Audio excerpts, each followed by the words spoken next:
नमस्कार, मैं दीप्ति आज बिना चाशनी, बिना चीनी के गुड़ से बनाने वाली हूँ तिल और मखाना की गजक। गजक इतनी टेस्टी बनती है कि मुंह में जाते ही घुल जाए। और गुड़ को मैंने क्या किया है, आसानी रहे तो मैंने जो बड़ी बट्टियाँ आती हैं ना, उनको मैंने इस तरह से चाकू से कट करके ले लिया है, ताकि जब हम कढ़ाई में डालें तो गुड़ जल्दी से मेल्ट हो जाए। तो सबसे पहले हमें लेना क्या है, हमें लेने हैं सफ़ेद तिल। तिल बहुत ही ज़्यादा फ़ायदेमंद होता है सर्दियों में। इसमें ढेर सारा फाइबर भी होता है और इसकी तासीर गर्म होती है। तो सर्दियों में हमें कुछ ना कुछ अपने बच्चों को या फैमिली मेम्बर्स को तिल का बनाकर ज़रूर खिलाना चाहिए।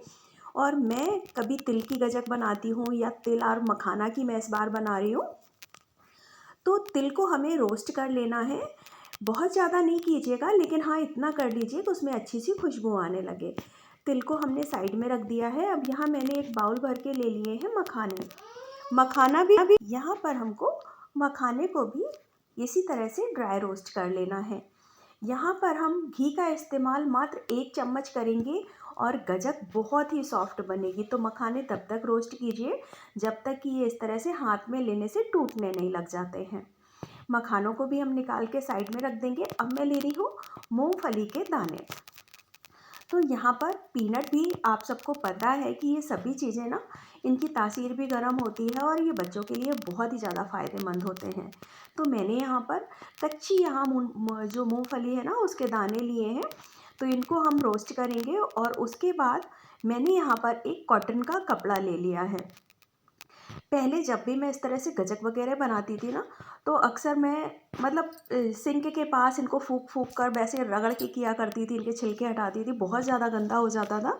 एक बार इस तरह से ट्राई कीजिएगा, गंदा भी नहीं होता है किचन का प्लेटफॉर्म और बहुत अच्छे से छिलके भी निकल जाते हैं। तो यहाँ कपड़े पर रखिए और अच्छे से मैश कर दीजिए इस तरह से। मेरी बिटिया रानी साइड में खड़ी है और वो हंसती जा रही है, कह रही मम्मा आप खाते भी जा रहे हो। और सच मानिए, मूंगफली ऐसी चीज़ होती है ना कि अगर आपके सामने है तो आप उसको खाए बिना रह नहीं सकते हैं। तो यहाँ पर अच्छे से मैंने उसको रगड़ लिया है और आप देख सकते हो बहुत ज़्यादा तादाद में छिलके भी निकल गए हैं। अब वो मुझे सलाह दे रही हैं कि इस तरह से आप छन्नी से करके निकालो, पर मेरी छन्नी के तार हैं वो थोड़े से ज़्यादा बड़े साइज़ के हैं, तो इससे मूंगफली भी साथ में नीचे जा रही है।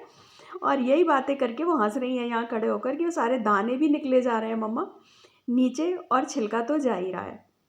चलिए फिर भी कोशिश करते हैं, निकाल लेते हैं। अब इन सभी चीज़ों को हमें ठंडा करना है और मिक्सी के जार में डालकर पल्स मोड में दरदरा पीसना है। तिल, मूंगफली और मखाना, तीनों चीज़ों को हम यहाँ पर दरदरा ही पीसेंगे। बहुत ज़्यादा महीन पाउडर नहीं बनाना है, इसको इसी तरह से रखेंगे। तो इसकी वो मतलब आपको मैं दिखा भी दूंगी कि मैंने किस तरह से पीसा है। बहुत ज़्यादा मैंने पाउडर भी नहीं बनाया है, इसमें छोटे छोटे से मैंने टुकड़े रखे हैं जो कि खाने में अच्छे लगते हैं गजक में। तो यहाँ पर एक थाली में मैं ये सभी चीज़ें निकालती जाऊँगी। तिल और मूंगफली को गलती से भी आप गरम बिल्कुल मत पीसिएगा, नहीं तो वो ऑयल रिलीज़ कर देंगे और फिर बिल्कुल हमारी गजक ख़राब हो जाएगी।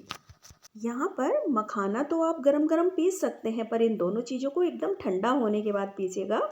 ज़्यादा टेंशन लेने की ज़रूरत नहीं है, क्योंकि इस समय सर्दियाँ हैं, बहुत आसानी से ये ठंडे हो जाते हैं जब तक हम इनको रोस्ट करते हैं। तो देखिए मूंगफली को भी मैंने इस तरह से कर लिया है और ये पूरा मिक्सचर जो तैयार होता जा रहा है, इसको मैं एक ही थाली में निकालती जा रही हूँ। अब बचे हैं ये सफ़ेद तिल। तो तिल भुने हुए मैंने थोड़ी सी कटोरी में निकाल भी लिए हैं, जिनको मैं गजक में ऊपर से डालूंगी और बाकी को मैं एक चक्कर लगाकर बस पल्स मोड में हल्का सा पीस रही हूँ। ये देखिए, तो तिल भी हमारे तैयार हो गए और ये तीनों चीज़ें मिक्स होकर बहुत अच्छी लगती हैं। तो चलिए इनको हम रख देते हैं साइड में। तो यहाँ पर अच्छे से हाथों से मिक्स कर दीजिए और इन्हें रख देते हैं साइड में। उसके बाद हम गुड़ को लेके चलते हैं कढ़ाई की तरफ। तो यहाँ पर मैंने कढ़ाई में घी वगैरह कुछ नहीं डाला है, इसीलिए मैंने गुड़ को इस तरह से महीन कट कर लिया था चाकू से। ये बहुत जल्दी से मेल्ट हो जाता है और हमें यहाँ पर चाशनी बनाने की भी कोई ज़रूरत नहीं है। किसी तरह का आपको कोई मेज़रमेंट नहीं रखना है। आपको अगर ज़्यादा मीठा चाहिए है तो फिर आप गुड़ ज़्यादा ले लीजिए, और कम मीठा चाहिए है तो गुड़ की जो क्वांटिटी है वो कम कर लीजिए। यहाँ पर बिना घी डाले मैं धीमी धीमी आंच पर इसको मेल्ट कर रही हूँ। 5 से 6 मिनट लगे हैं और गुड़ बहुत अच्छे से मेल्ट हो गया है, ये देखिए। तो आँच को अगर आप धीमा रखोगे ना तो गुड़ का कलर बहुत अच्छा आता है, कलर ख़राब नहीं होगा, जले की स्मेल भी नहीं आएगी। और यहाँ 1 या 2 तार की कोई चाशनी हमें नहीं बनानी है। मैंने यहाँ पर 1 चम्मच देसी घी लिया है और उसे डाल दिया है। घी क्यों डाला है? एक तो गजक सॉफ्ट बनेगी और दूसरा गुड़ में शाइनिंग भी आ जाएगी, एक चमक सी आ जाती है गजक में, जैसे मार्केट की गजक होती है उस तरह से। अभी आप देखिएगा जैसे ही गुड़ यहाँ पर घी और गुड़ मेल्ट होंगे तो ये बहुत अच्छे से शाइनी हो जाता है। चाशनी नहीं बनानी, कुछ नहीं करना। अब मैं ले रही हूँ जिंजर पाउडर यानी कि सौंठ। आप इलायची पाउडर भी डाल सकते हो। मैं यहाँ पर 1 चम्मच के लगभग ले रही हूँ सौंठ का पाउडर। नॉर्मल बच्चे सौंठ वगैरह नहीं खाते पीते हैं, लेकिन अगर आप इस तरह से डाल देंगे ना तो वो खा लेते हैं, क्योंकि गजक बच्चों को अच्छी लगती है।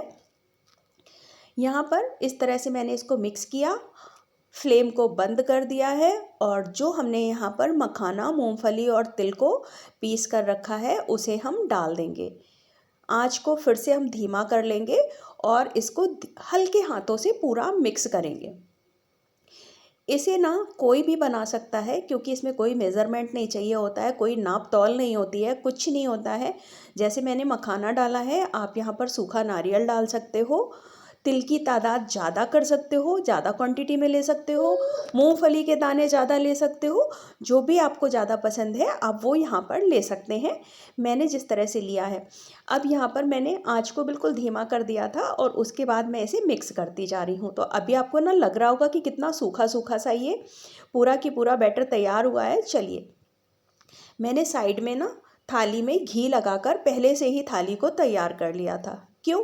इसको घी लगाकर आप इस तरह से डालोगे ना तो ये आसानी से गजक निकल आती है। एक तो बहुत सॉफ्ट बनती है, कोई टेंशन नहीं होती है। आप इसको तुरंत बनाओ और तुरंत खाने के लिए दे सकते हो। ना इसको हमें सेट करना है, ना इसको हमें घंटों जमाना है, कुछ नहीं करना है। ये देखिए मैंने थाली में डाली है। बस ये जो काम कर रही हूँ मैं, इसको आपको स्पीड के साथ करना है।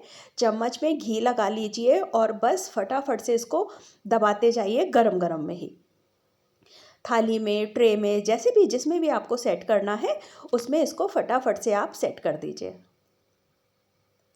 इस तरह से। और इतनी सारी, मतलब मैंने 1 थाली भरकर ये गजक बनाई थी।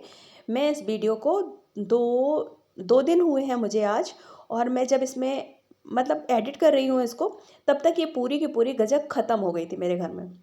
बच्चों को बहुत अच्छी लगी है खाने में, तो मैं फिर से इसको बना के रखूँगी। और यहाँ मैंने कटोरी में घी लगाया और इसको इस तरह से चिकना कर दिया। अभी मैं आपको तोड़ के भी दिखाऊंगी। सुपर सॉफ्ट बनती है। ऊपर से थोड़े से मैंने पिस्ता के दाने डाल दिए हैं कट करके। आप यहाँ पर और भी चीज़ें डाल सकते हो। मतलब मैंने सफ़ेद तिल थोड़े से निकाले थे, लेकिन मैंने ऊपर से डाले नहीं हैं, क्योंकि जो मैंने पीसे थे ना वो हल्के दरदरे से पिसे थे और गजक में वो पर्याप्त मात्रा में दिखाई दे रहे थे। तो मेरी बिटिया बोली कि मम्मा ऊपर से मत डालो, इसी में जो पड़े हैं वही खाने में अच्छे लगेंगे। तो यहाँ पर गरम में ही मैंने ना इसको पिज़्ज़ा कटर से कट कर दिया है। आप नाइफ़ वगैरह से कट कर सकते हो, और जिस साइज में भी आपको कट करने हैं वैसे। यहाँ पर मैं आपको एक पीस निकाल के दिखाती हूँ। इतना सॉफ्ट है कि हाथ में आते ही टूट रहा है। बस थोड़ी देर के लिए आप इसको रख देना तो अच्छे से सेट हो जाता है, ज़रा सा भी कड़क नहीं होता है, कोई भी खा सकता है। तो रेसिपी को लाइक, शेयर और चैनल को सब्सक्राइब ज़रूर करें।